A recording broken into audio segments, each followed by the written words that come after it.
إن الحمد لله نحمده ونستعينه ونستغفره ونعوذ بالله من شرور أنفسنا ومن سيئات أعمالنا من يهده الله فلا مضل له ومن يضلل فلا هادي له وأشهد أن لا إله إلا الله وحده لا شريك له وأشهد أن محمدًا عبده ورسوله أما بعد فإن خير الحديث كتاب الله وخير الهدي هدي محمد صلى الله عليه وعلى آله وسلم وشر الأمور محدثاتها وكل محدثة بدعة وكل بدعة ضلالة وكل ضلالة في النار. قال الله تبارك وتعالى يا أيها الناس قد جاءتكم موعظة من ربكم وشفاء لما في الصدور وهدى ورحمة للمؤمنين.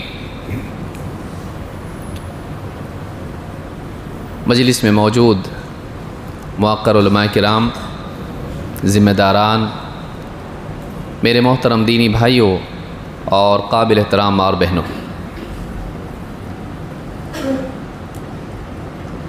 اللہ رب العالمین نے ساری انسانیت کی ہدایت کے لیے کتاب نازل کی. اس کتاب میں زندگی کا مقصد بتایا اور انسان کی ضرورتوں کے تعلق سے جو آخرت میں اس کو کامیاب کرنے والی ہیں پوری رہنمائی عطا کی.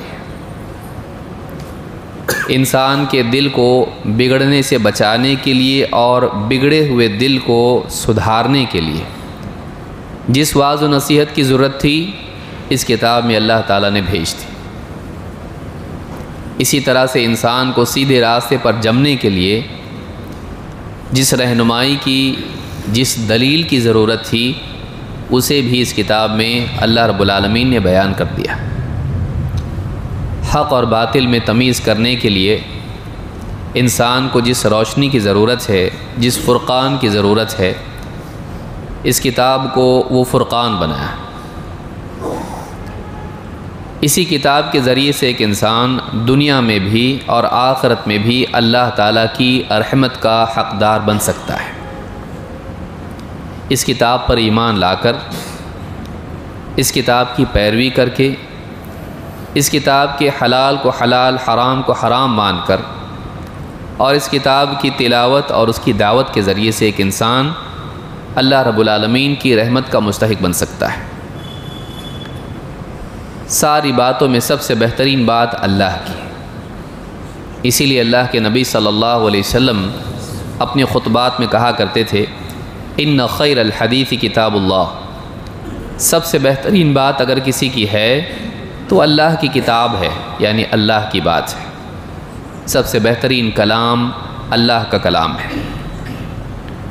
لہٰذا ایک مسلمان کے لیے ہر زمانے میں ضروری ہے کہ وہ قرآن کریم کو تھامے رہیں، اس کی تلاوت کرتا رہیں، اس کو سمجھنے کی پوری کوشش کریں، اس پر ایمان لائے اور اس کی باتوں پر یقین کرے، شک نہ کرے، اور اتنا ہی نہیں بلکہ اس پر عمل کرتے ہوئے مزید دوسروں کو بھی اس کی دعوت دینے والا بنے.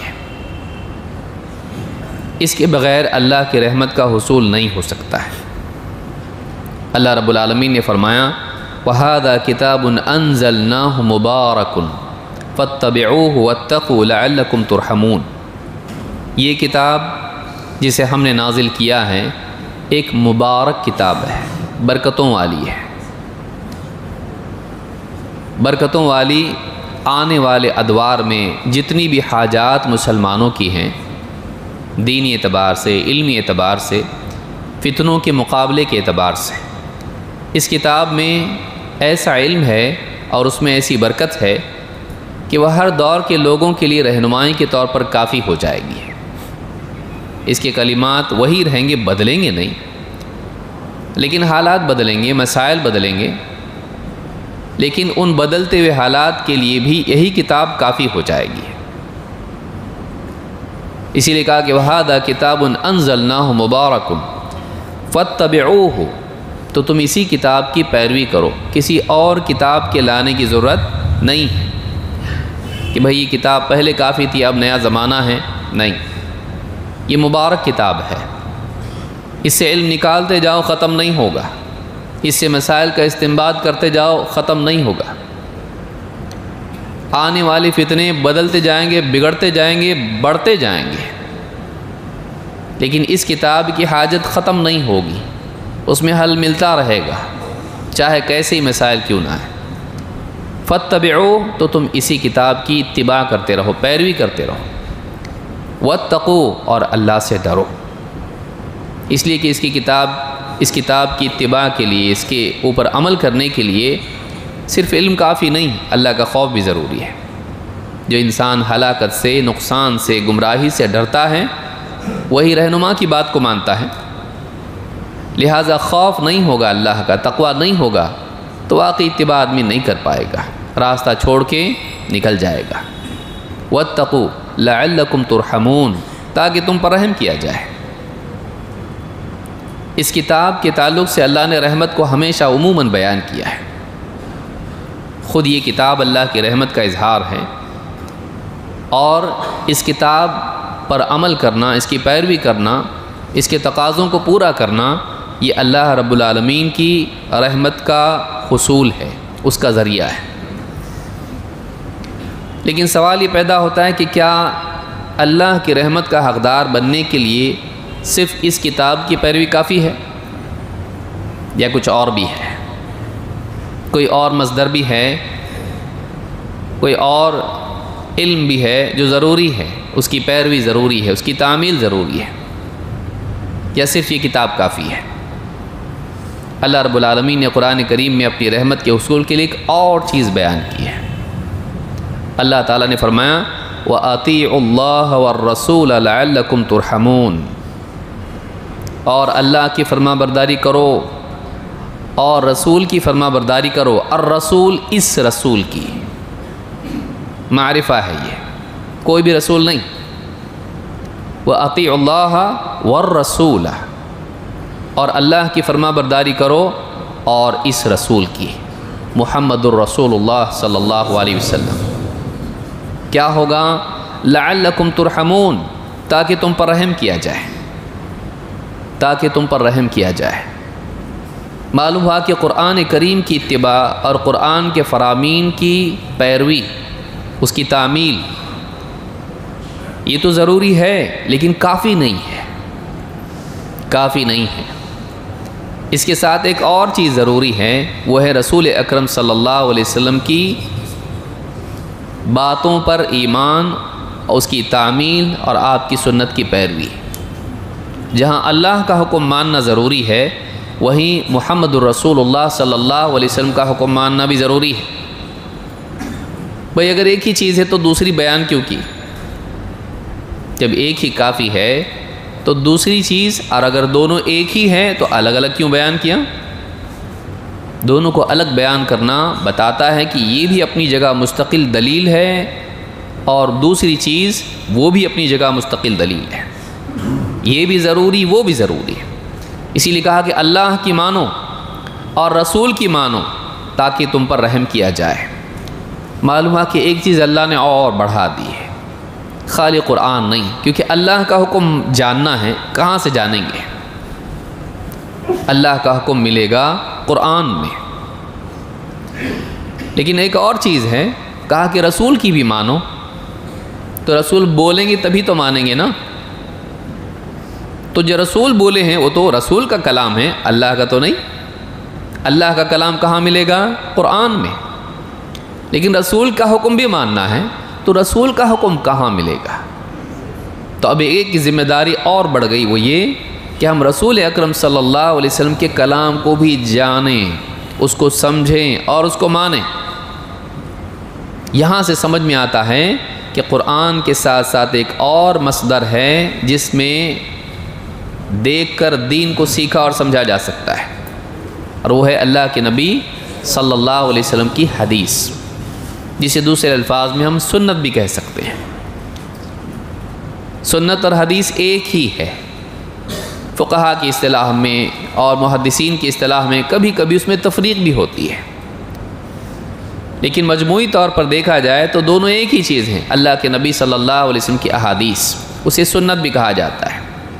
ہاں ایک فرق یہ کیا جا سکتا ہے، حدیث ضعیف ہوتی ہے، سنت نہیں، اس لیے کہ سنت مستقل جو مقرر چیز ہے اللہ کے نبی صلی اللہ علیہ وسلم کی، چاہے وہ قول کے اعتبار سے ہو یا عمل کے اعتبار سے ہو، عقیدے کے اعتبار سے ہو یا فقہی احکام کے اعتبار سے ہو، اسے سنت کہا جاتا ہے۔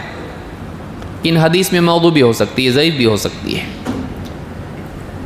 تو اس اعتبار سے معلوم ہوا کہ قرآن کے علاوہ ایک اور مصدر ہے جس کو لینا ضروری ہے اگر ہم چاہتے ہیں کہ اللہ رب العالمین کی رحمت کے حقدار بنیں۔ آج کی گفتگو میں ہم اسی عنوان کے تحت کچھ دلائل قرآن سے دیکھیں گے۔ ویسے کھڑکیاں بند ہو گئی ہیں، لہٰذا بھاگنے کا موقع کسی کے لیے نہیں۔ میں سوچ رہا تھا کھڑکیاں بند ہیں، کھڑکیاں بند کیجئے کیوں کہا جا رہا ہے؟ تو ایک تو وجہ یہ ہو سکتی ہے کہ بھئی آواز باہر کی نہ آئے، لیکن ایک ضمنی فائدہ اس میں یہ بھی ہے کہ اگر کوئی بھاگنا چاہے تو بھاگ نہیں سکتا ہے۔ تو آپ لوگ بیٹھیں گے امید ہے اللہ تعالیٰ سے، کیونکہ بات ہماری لمبی ہو سکتی ہے۔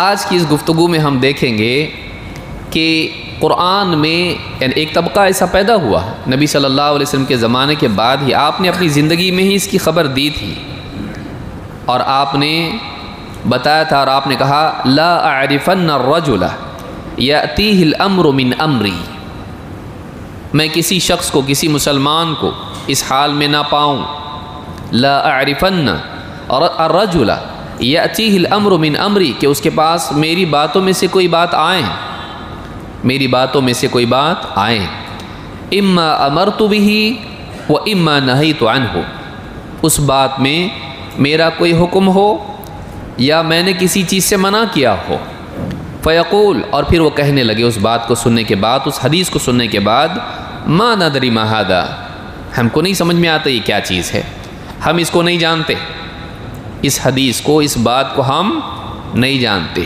ما ندری ما ھذا، یہ کیا ہے ہم کو نہیں معلوم، عندنا کتاب اللہ لیس ھذا فیہ، ہمارے پاس تو اللہ کی کتاب ہے، یہ بات جو حدیث میں آ رہی ہے قرآن میں نہیں ہے، ہمارے پاس قرآن ہے، قرآن میں یہ بات نہیں ہے، اور وہ کیا کرے، اس بات کو رد کر دے۔ امام احمد، ابو داؤد، ترمذی، ابن ماجہ اور ابن حبان نے، اور اسی طرح سے امام الحاکم نے اس کو روایت کیا ہے۔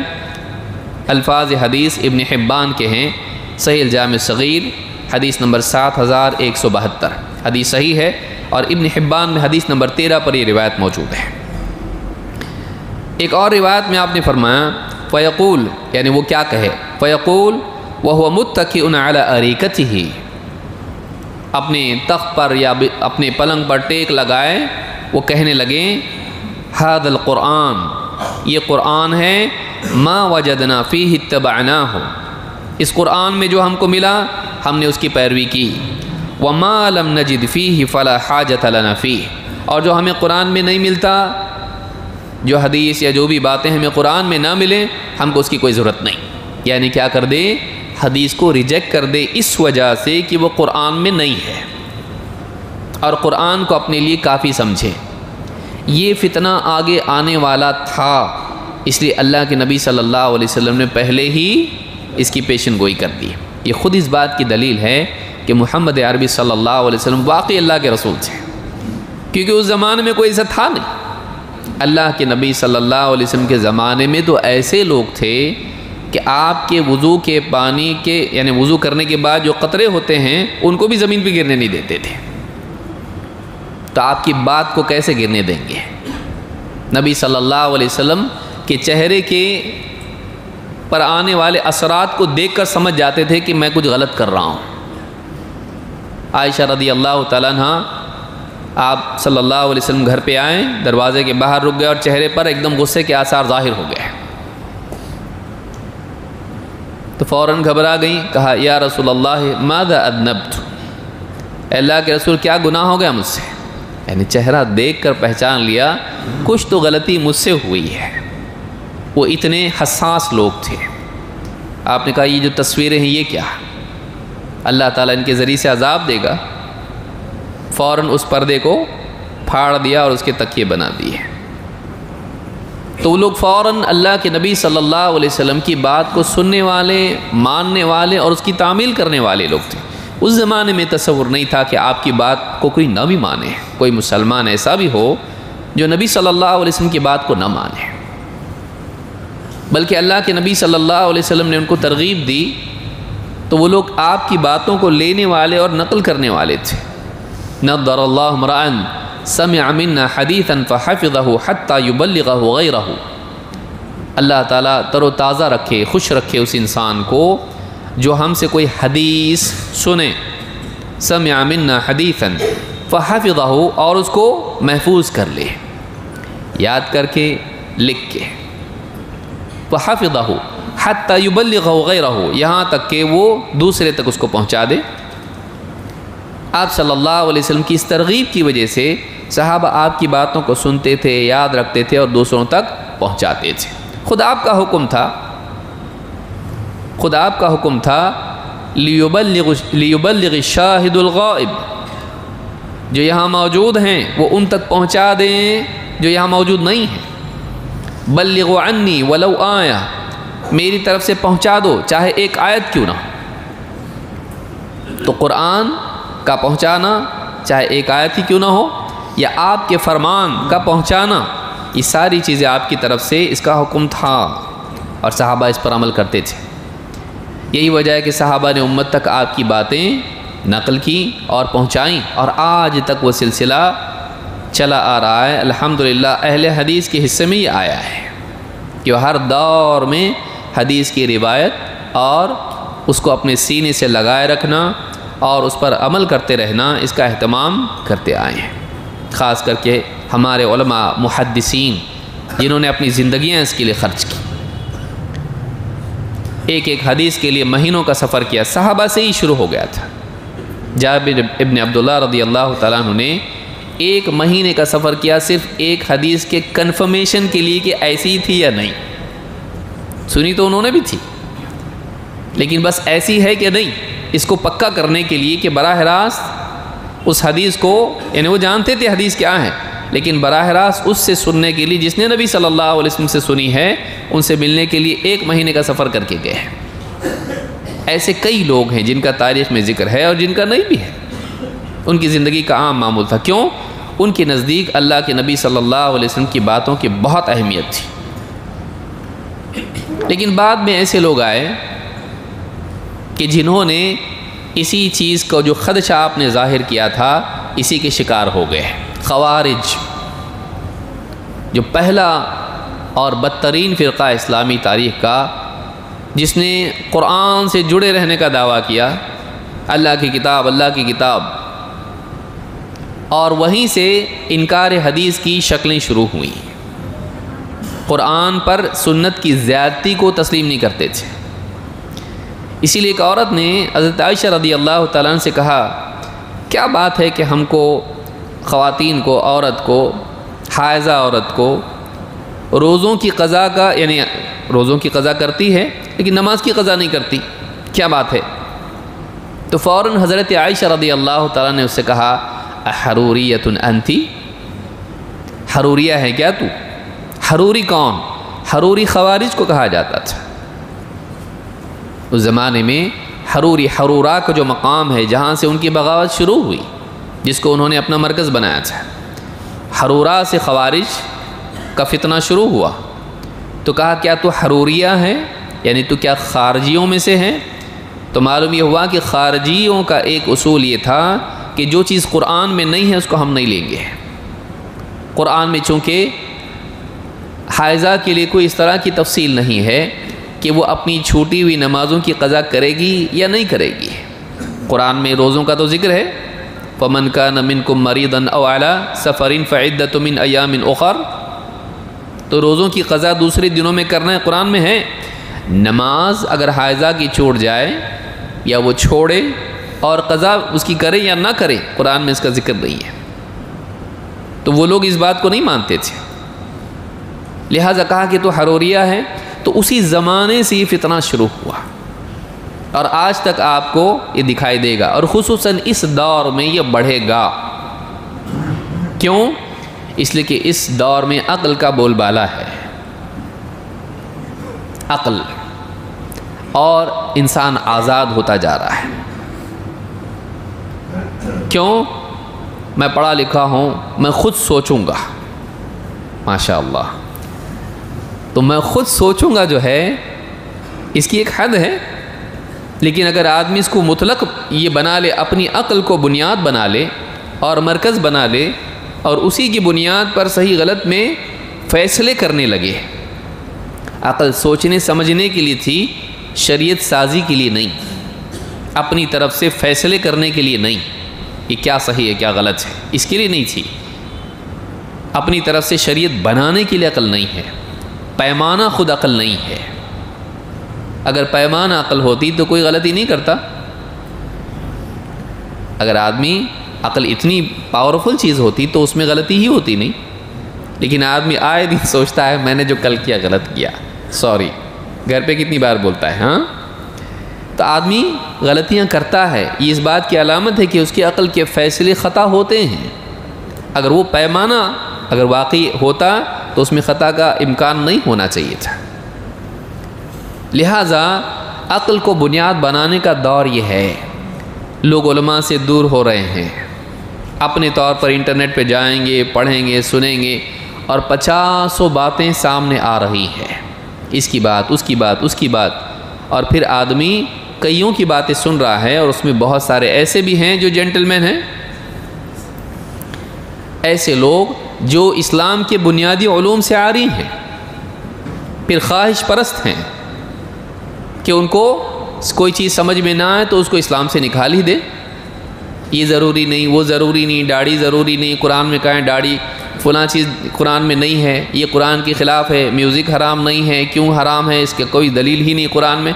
اس طرح سے بہت ساری چیزوں کو حلال کرنے کا مزاج اور عقل پرستی کا دور یہ ہے۔ دس از مائی لائف، میں فیصلہ میرا کروں گا، میرا جسم میری مرضی، یہ بغاوت کا دور ہے۔ اور اس کے لیے آسان طریقہ یہ ہے کہ بھئی یہ قرآن میں نہیں ہے، مجھ کو جو بھی کرنا ہے یہ قرآن میں نہیں، گٹار بجانا ہے، طبلہ بجانا ہے، قرآن میں نہیں ہے، منع نہیں ہے اس کے بارے میں کچھ، سگریٹ پینا قرآن میں منع نہیں ہے۔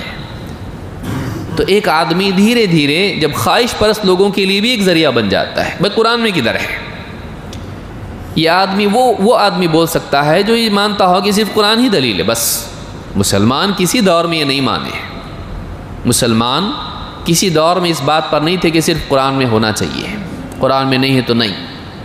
دین کے جو دو مصادر ہیں، کتاب اور سنت، اللہ کے نبی صلی اللہ علیہ وسلم اپنے بات بول کے گئے تھے۔ آپ نے کہا اپنی زندگی میں کیا کہا؟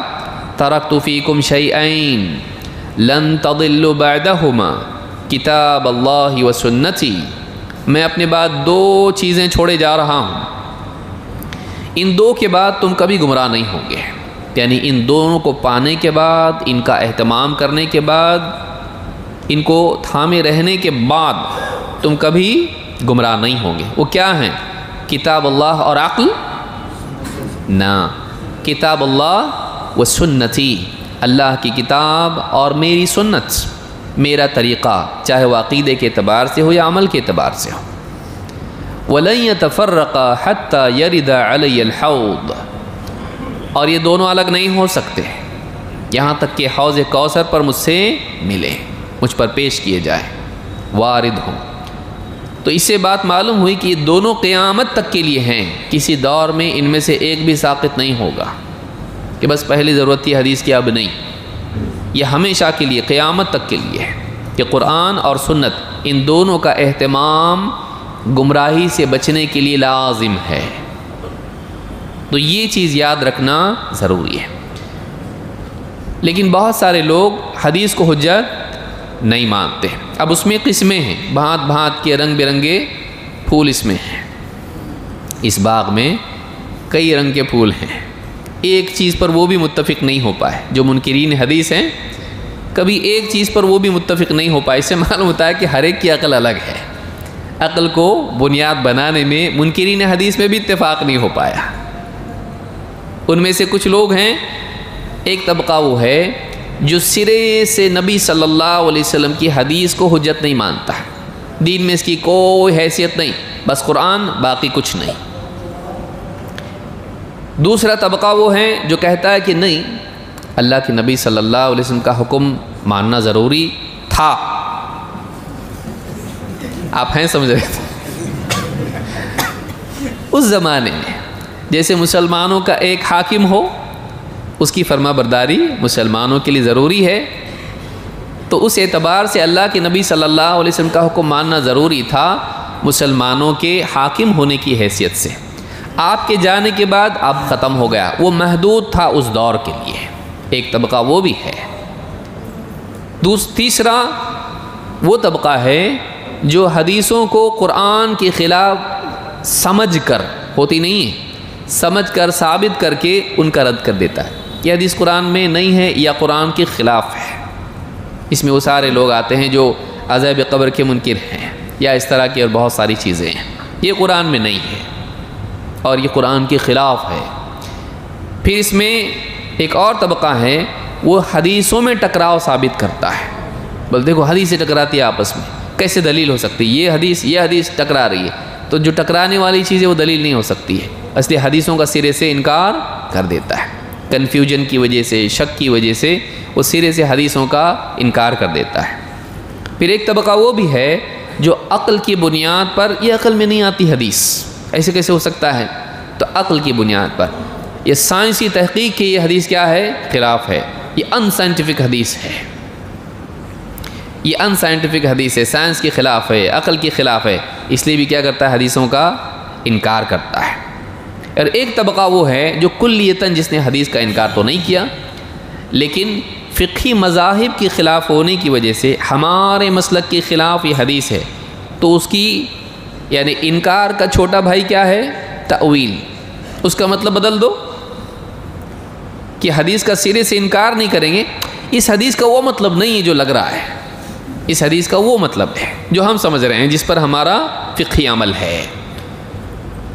ساری حدیثوں کے ساتھ تو نہیں کیا اور سب نے نہیں کیا ایسا، لیکن فقہی مذاہب کے بعض متعصبین نے ایسا کیا کہ انہوں نے اپنے مذہب کے دفاع کے لیے حدیثوں ہی کی کیا کر دی، یا تو زبردستی اس کو ضعیف ثابت کر کے اس کو معطل کر دیں گے، یا پھر یہ کہ اس کو صحیح تو ہے اب اس کو ضعیف تو نہیں بنا سکتے، سند اس کی بالکل قوی ہے، کوئی اس کے اندر قدح نہیں ہے سند کے اعتبار سے، راویوں کے اعتبار سے، تو کیا کریں گے پھر؟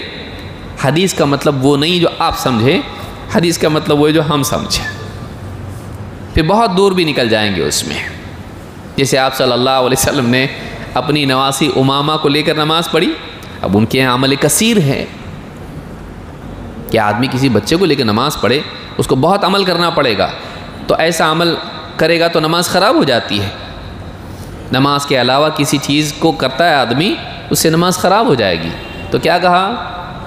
حدیث تو صحیح ہے، بخاری مسلم میں حدیث موجود ہے، تو کہا ایسا ہے کہ وہ جو نمازی تھی نا، اللہ کے نبی صلی اللہ علیہ وسلم کی گود میں بیٹھ گئی خود سے اور آپ سے لپٹ گئی، پھر جب آپ رکوع میں جاتے تو خود سے اتر جاتی تھی، اور جب سجدے کر کے آپ کھڑے ہوتے تو پھر آپ کو لپٹ جاتی تھی، تو آپ کے ساتھ کھڑی ہو جاتی تھی۔ تو اس طرح کی تاویل کی کہ یعنی وہ رسول صلی اللہ علیہ وسلم کا عمل نہیں تھا، بلکہ وہ کس کا تھا؟ آپ کی نمازی کا، جس کو گود میں لے کے نماز پڑھ رہے ہیں آپ، اتنی انٹیلیجنٹ کہ برابر اترے برابر چڑھے، آپ کی جو ہے گود میں چلی جائے، تو یہ کیا ہے؟ تأویل ہے۔ اس طرح سے بعض لوگوں نے کیا کیا، یا تو حدیثوں کو ضعیف ثابت کر دیا اپنے مسلک کے خلاف ہونے کی وجہ سے اور اس کا رد کر دیا، یا پھر یہ کہ حدیثوں کو ان کی تأویل کی، یہ بھی ایک مصیبت تھی۔ بعض اشاعرہ نے تأویلات کی اللہ کے اسماء و صفات میں کہ اللہ تعالیٰ آسمان دنیا پر نازل ہوتا ہے جب تیسرا حصہ رات کا ہوتا ہے، آخری حصہ، اور اس وقت میں کہتا ہے کوئی پکارنے والا کہ میں اس کی پکار کو سنوں، مانگنے والا کہ اس کو میں عطا کروں، مغفرت کا چاہنے والا کہ میں اس کی مغفرت کروں۔ کہا کہ آسمان دنیا پر اللہ کا نہیں، اللہ کی رحمت کا نزول ہوتا ہے، یہ بھی ایک قسم کا انکار ہے، صریح انکار تو نہیں ہے، لیکن تأویل ہے کہ اس بات کا تو ریجیکشن ہو گیا جو واقعی ہے، تو تأویل بھی تعطیل کی ایک فرع ہوتی ہے، اس کی ایک برانچ ہے۔ تو ایک یہ بھی معاملہ ہوا کہ حدیثوں کا مطلب ہی کچھ بنا دیا جو اس میں نہیں تھا، ہم کو یہ دیکھنا ہے آج کے درس میں کہ حدیث کیا واقعی دلیل ہے یا نہیں، اور خاص طور سے ہم پہلے طبقے کے بارے میں بات کریں گے کہ جو سرے سے حدیثوں کو نہیں مانتا ہے، حدیث کو دلیل ہی نہیں مانتا ہے، اور یہ کہتا ہے کہ ہم کو حدیث کی ضرورت نہیں ہے، ہمارے لیے قرآن کافی ہے، جو قرآن میں ہے وہ ہم مانتے ہیں، جو نہیں ہے وہ ہم نہیں مانتے، کیونکہ آگے بھی یہ فتنہ بڑھے گا، اور جتنا لوگ علماء سے آزاد ہوں گے اور جتنا دین کی جو مصادر ہیں ان کو صحیح ڈھنگ سے سلف کے منہج کو نہیں سمجھیں گے، اتنے آزاد ہو جائیں گے، اور قرآن کو اپنے لیے کافی سمجھ کر پھر وہ ساری چیزیں ان کا انکار کرتے رہیں گے جو ان کی عقل کے خلاف ہو،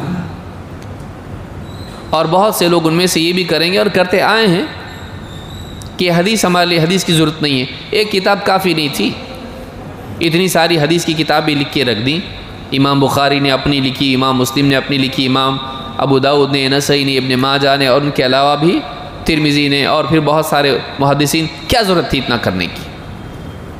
ایک قرآن کو اتنا، ایک دین کو اتنا بڑا مشکل بنا کے رکھ دیا۔ اس طرح کی باتیں کرنے والے پہلے بھی تھے اور اس دور میں بھی ہیں اور آگے بھی ہوں گے، اور جتنا عوام اور خصوصاً طلباء اور نوجوان علماء سے دور ہوں گے، اس فتنے میں گرنے کا امکان قوی ہے۔ عجیب بات یہ ہے کہ وہ جو طبقہ ہے جو منکرین حدیث کا ہے، ان کو اہل قرآن نہیں کہنا چاہیے، ان کو اہل قرآن والے ہو سکتے ہیں جو قرآن کی بات نہ مانے۔ قرآن میں اللہ تعالیٰ نے رسول کی ماننے کے لیے کہا ہے، جو سرے سے رسول کو نہیں مانے وہ اہل قرآن کہاں سے ہوا؟ تو یہ لقب ان کا صحیح نہیں، ان کے لیے منکرین حدیث کا لقب صحیح ہے، اہل قرآن کا نہیں، تو ان کو اہل قرآن نہیں بولنا چاہیے، ان کو منکرین حدیث بولنا چاہیے۔ عجیب بات یہ ہے کہ وہ یہ کہتے ہیں کہ ہم کو قرآن کافی ہے اور قرآن سب سمجھ سکتے ہیں، کیا ضرورت ہے حدیث کی؟ کیا قرآن میں سب کچھ واضح نہیں ہے؟ لیکن ان کی تفسیریں موجود ہیں۔ عجیب بات کیا ہے کہ منکرین حدیث، چاہے وہ پرویز ہو یا جو بھی لوگ ہوں، ان کی قرآن کی تفسیر ہے۔ بھئی جب قرآن سمجھانے کی ضرورت نہیں ہے اور رسول کے سمجھائے ہوئے کی ضرورت نہیں ہے، تو آپ کے سمجھانے کی ضرورت کیا ہے؟ ہر ایک آدمی کو کاپی تھما دو، اور آپ کے ترجمے کی ضرورت کیا ہے؟ ترجمہ جو ہوتا ہے، ٹرانسلیشن ہوتا ہے، وہ ایگزیکٹلی ٹرانسلیشن نہیں ہوتا ہے، وہ انٹرپریٹیشن ہوتا ہے، کیونکہ انسان قرآن سے جو سمجھتا ہے اس کو بیان کرتا ہے۔ ایگزیکٹلی وہ الفاظ میں بھی تو کئی باتیں ہوتی ہیں کہ ایک لفظ کے کئی معنی ہوتے ہیں، سلیکشن کس کا ہے وہ؟ اگر قرآن میں ایک لفظ ہو اور اس کے 3 معنی ہو، 2 معنی ہو، کم از کم 2 میننگ اس کے ہیں، کیا کسی بھی زبان میں ایسا نہیں ہوتا ہے کہ ایک ہی لفظ کے 2 میننگ ہوتے ہیں؟ ہر زبان میں ایسا ہوتا ہے، تو کیا عربی میں ایسا نہیں ہے؟ عربی میں ایسا ہے، امہ کے کئی معنی ہیں، وَالذَّكَرَ بَعْدَ أُمَّةٍ زمانہ، ایک زمانے کے بعد یاد آیا، ان ابراہیم کان امتن، امام، اسوہ، کنتم خیر امتن، قوم، گروہ، امت، تم بہترین امت ہو۔ پھر امت میں سے کچھ لوگ، وَلْتَكُمْ مِنْكُمْ أُمَّةٌ، مِنْكُمْ أُمَّةٌ، تم میں سے کچھ لوگ ہونے چاہیے، امت ہونی چاہیے۔ امت میں امت کہاں سے آئی؟ کچھ لوگ، 4 میننگ ہے، امام، وقت، زمانہ، امت اور لوگوں کی ایک جماعت۔ اب جب آدمی ترجمہ کرے گا تو چاروں میں سے چاروں ذکر کرے گا کہ ایک، تو تو نے وہ سلیکٹ کیا، تجھ کو کیا حق ہے؟ مطلب تجھ کو بھی انتخاب کرنا پڑا، اس کا ڈیسیجن ہے، وہ ترجمہ کرنے والے کا ڈیسیجن ہے وہ، جبکہ وہ غلط بھی ہو سکتا ہے۔ یوم ندعو کل اناس بامامہم، قیامت کے دن ہم ہر ایک کو اس کے امام کے ساتھ بلائیں گے۔ امام کے 2 معنی ہیں، ایک امام صاحب، قوم کا امام، ان کا سردار، پیشوا، ان کا آگے رہنے والا، لیڈر۔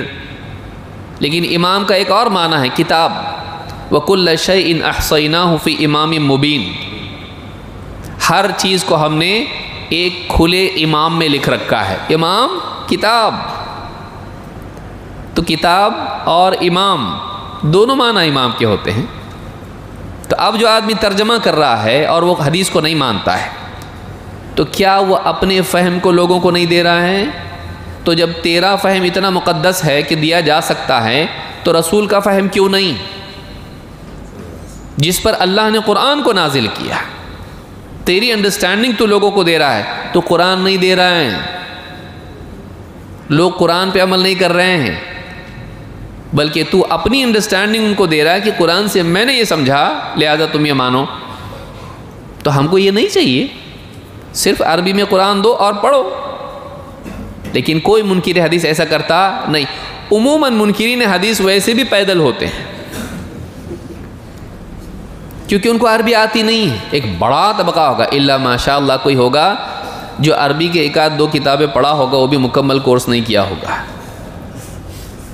وہ اپنے طور پر سمجھتا ہے. زیادہ تر تو ٹرانسلیشن میں تیرنے والے ہوتے ہیں.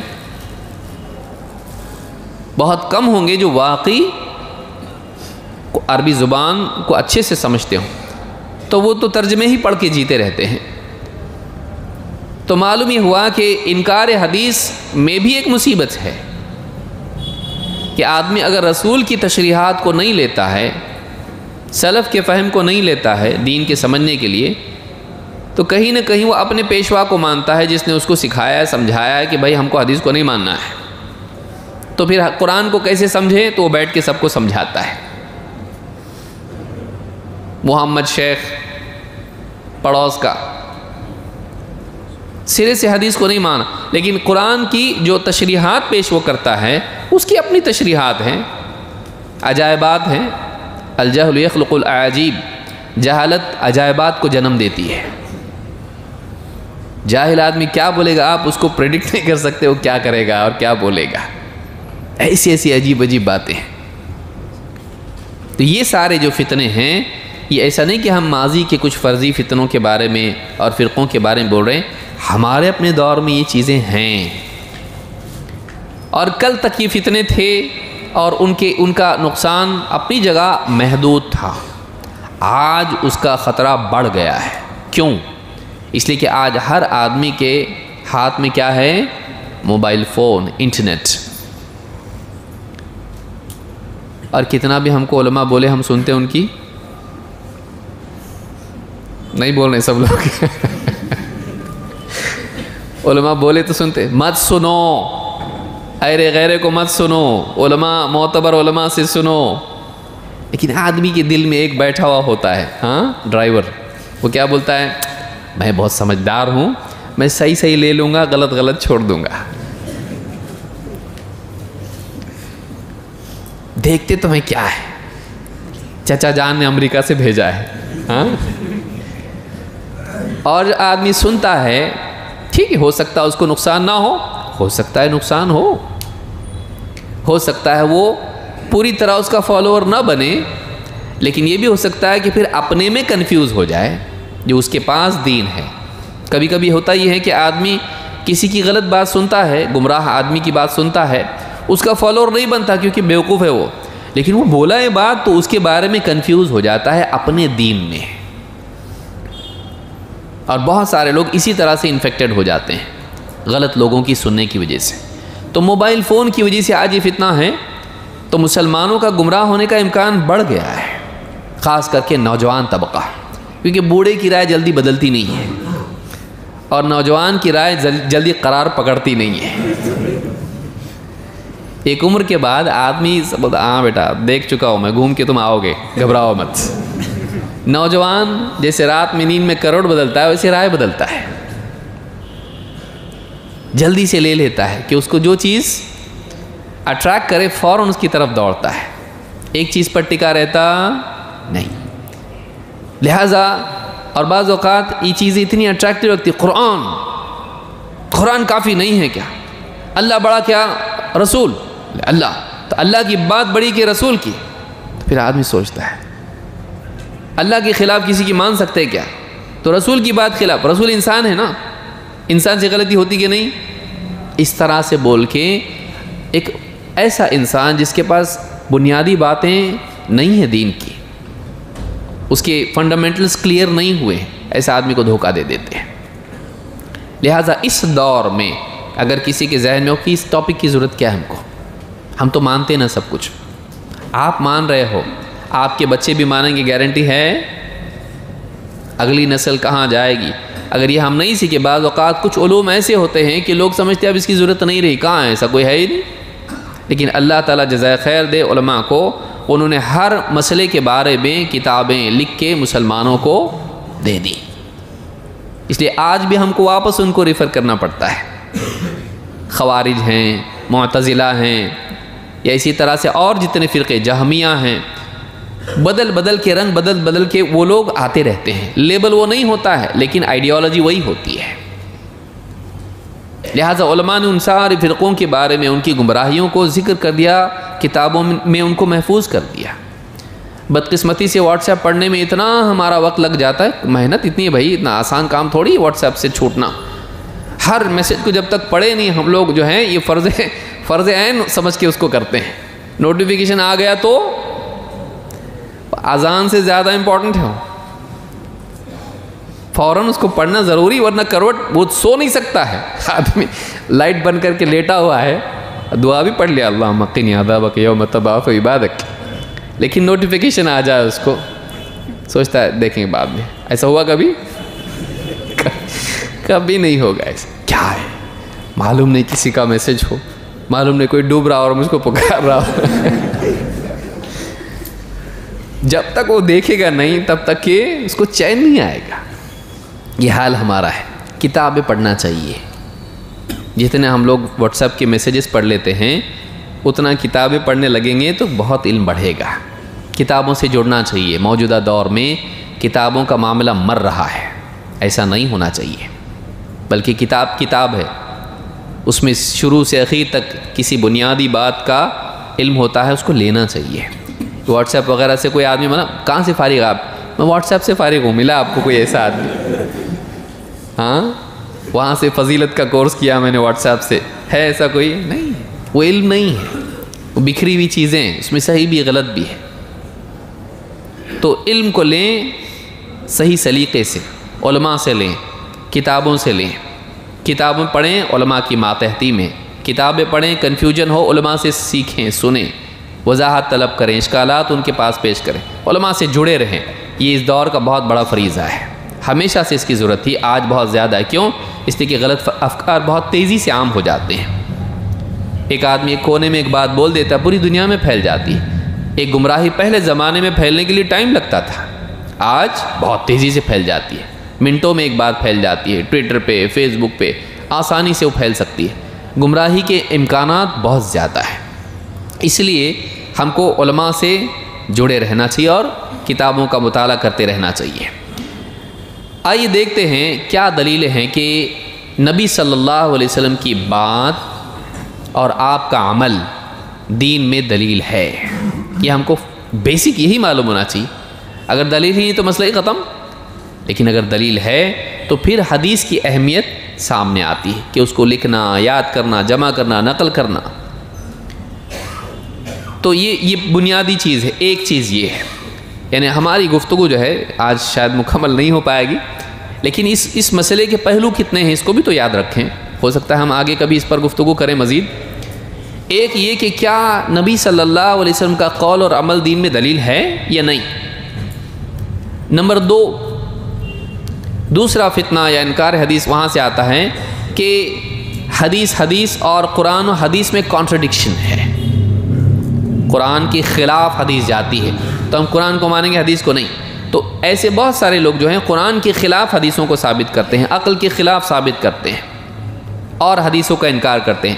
تو ایک پہلو وہ بھی ہے کہ ہم کو اس میں تعارض کو رفع کرنا، جس کو ہم کہتے ہیں ٹیکنیکل لینگویج میں، کہ اپیرنٹ کانٹرڈکشن کو سالو کرنا، اس کو دور کرنا، بتانا کہ نہیں یہ قرآن سے نہیں ٹکراتی ہے، یہ حدیث عقل کے خلاف نہیں ہے۔ تو ایک حصہ وہ ہے حدیثوں کے انکار کو رد کرنے کا۔ تیسرا ایک حصہ یہ ہے کہ حدیث محفوظ نہیں ہے، حدیث میں بہت کچھ مل گیا ہے اور اب ہم لوگ تمیز نہیں کر سکتے معتبر غیر معتبر کا، اس لیے ایک کام کرو، سبھی چھوڑ دو۔ تو ایک جو ہے خیر خواہانہ مشورہ ان کی طرف سے یہ بھی آتا ہے کہ مسلمانوں کی خیر خواہی کی طرف کہاں کو محنت کرتے ہو بھائی اتنا، یہ چھوڑ دو سب، قرآن کافی ہے نا اپنے لیے۔ کیونکہ حدیث کیا ہے، محفوظ نہیں ہے، صحیح ہے غلط ہے، انسان ہے غلطی ہو جاتی ہے، جھوٹوں نے اس میں ملاوٹ کر دی ہے، اب اتنا کون کرتے بیٹھے بھائی، چھوڑ دو اس کو اور قرآن لے لو۔ تو ایک حصہ یہ ہے کہ کیا حدیث ہم تک جو پہنچی ہے اس پر اعتبار کیا جا سکتا ہے یا نہیں۔ تو 3 ناحیوں سے کم ہم اس پہ گفتگو کر سکتے ہیں۔ ایک، حدیث کی شرعی حیثیت قرآن کی روشنی میں، جو کہ آج ہمارا عنوان ہے۔ 2، کیا حدیث قرآن سے ٹکراتی ہے اور ایسی صورت میں کیا کرنا چاہیے۔ 3، کیا واقعی حدیث محفوظ ہے یا نہیں، 200 سال بعد لکھی گئی، بہت ساری باتیں ہیں، انسان لکھے غلطی ہو سکتی ہے۔ تو اس طرح کا ایک معاملہ ہے، تو حفاظت حدیث پر ایک بات ہو سکتی۔ تو 3 ناحیوں سے اس پہ ہم گفتگو کر سکتے ہیں۔ ایک، یاد رکھیں گے حدیث کی شرعی حیثیت، ظاہر بات ہے جب حدیث کوئی نہیں مان رہا تو قرآن کو مان رہا تو قرآن سے بتانا پڑے گا اس کو، تو حدیث کی شرعی حیثیت قرآن کی روشنی میں۔ 2، حدیث قرآن سے نہیں ٹکراتی ہے تو تعارض کو حل کرنا ہے، بتانا کہ تیرے دماغ میں خرابی ہے، حدیث میں نہیں۔ 3، حدیث محفوظ ہے، اس پر اعتبار کیا جا سکتا ہے۔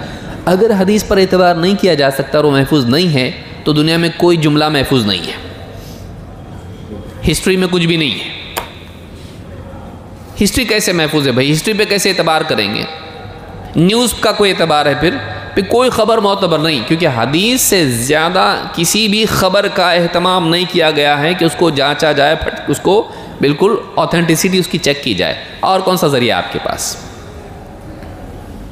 آڈیو ایڈٹ کیا جا سکتا ہے، کتنے اپلیکیشن سے ہاں کو نہ بنایا جا سکتا، بولی ہوئی وجہ کو سبب بنایا جا سکتا، اس سبب کو نتیجہ بنایا جا سکتا ہے۔ بلکہ ابھی نئی ٹیکنالوجی آئی ہے کہ آدمی جو ہے، جو دوسرا آدمی ہے کسی اور کا چہرہ اس کو لگا سکتے ہیں، آپ لوگوں کو معلوم ہوگا میرے خیال سے، کیا بولتے ہیں اس کو، ہاں فوٹو شاپ نہیں، وہ تو پکچرز میں ہوتا ہے، ویڈیو میں ہوتا ہے، ہاں۔ تو ایک آدمی بول رہا ہے لیکن دوسرے آدمی کا چہرہ اس کو لگا سکتے ہیں، اس کی جو پوائنٹس ہوتے ہیں برابر اس کو میچ کریں گے، پھر اس کے ساتھ میں برابر، ابھی وہ آیا نہیں ہے زیادہ، کچھ منٹس تک کر سکتے ہیں آپ، زیادہ نہیں، بعد میں وہ ٹیکنالوجی عام ہو جائے گی جب اتنے فاسٹ کمپیوٹر ہوں گے اور اتنا زیادہ وہ اویلیبلٹی اس کی ہوگی، لیکن آلریڈی وہ آ چکا ہے ابھی۔ آپ بولیں گے مولوی صاحب ایسا کیسا بول دیے بھائی ایسا ہوگا، پولیٹیشنس یہ وہ سب، اب اس کے اوپر ڈیبیٹ ہے کہ وہ الاؤڈ کرنا ہے یا نہیں کرنا ہے گورنمنٹس میں، کیونکہ اس کی وجہ سے دنیا بھر میں فتنہ ہو جائے گا۔ کتنا ٹرسٹ کریں گے آپ، کتنا ٹرسٹ کریں گے؟ تو یہ چیز یاد رکھنے کی ہے۔ ہم انشاءاللہ اگلی مجلس میں دیکھیں گے، شروع کریں گے اس بات کو، ایک دلیل، تقریباً 15 باتیں ہمارے پاس ہیں، اس میں ہم دیکھیں گے کہ حدیث یا جس کو ہم کہہ سکتے ہیں رسول اکرم صلی اللہ علیہ وسلم کا قول اور آپ کا عمل ہمارے لیے دلیل ہے، اس کو ہم کو ماننا پڑے گا، اس کو ہم کو فالو کرنا پڑے گا۔ تو اگلی مجلس میں انشاءاللہ ہم اپنی گفتگو شروع کریں گے اور وہ ساری دلیلیں دیکھیں گے جس میں یہ بات بیان ہوئی ہے۔ یہ چونکہ ایک مقدمہ تھا اور یہ ضروری ہے کہ ہم لوگوں کے پاس ایک بنیاد ہو، پہلے دسترخوان بچھے پھر کھانا کھائے، تو اس طرح سے پہلے ہم کو معلوم ہو کہ اس ٹاپک کی ضرورت کیا ہے، کیونکہ آدمی بعض اوقات ایک بات سنتا ہے تو یہ ٹاپک کی ضرورت کیا ہے، کون ہے مجلس میں کوئی بیٹھا ہوا منکر حدیث، نہیں، سب تو مانتے بھی، ہم کو کیوں سکھا رہے ہیں؟ آپ کو نہیں، آپ باہر جب جاؤ گے تو آپ کو نپٹنا ہے جنگل میں، ہاں، تو اس کے لیے آپ کو یہ سب چیزیں سیکھنا ضروری ہے تاکہ آپ اور آپ کی اگلی نسل کنفیوز نہیں ہو، یہ علم مرے نہیں کہ حدیث کیوں دلیل ہے، کیسے دلیل ہوتی ہے، یہ ہم کو معلوم ہونا چاہیے۔ اللہ رب العالمین ہم سب کے بیٹھنے کو قبول فرمائیں اور مزید ہم سب کو علم عطا فرمائیں۔ اقول ھذا واستغفر اللہ لی ولکم۔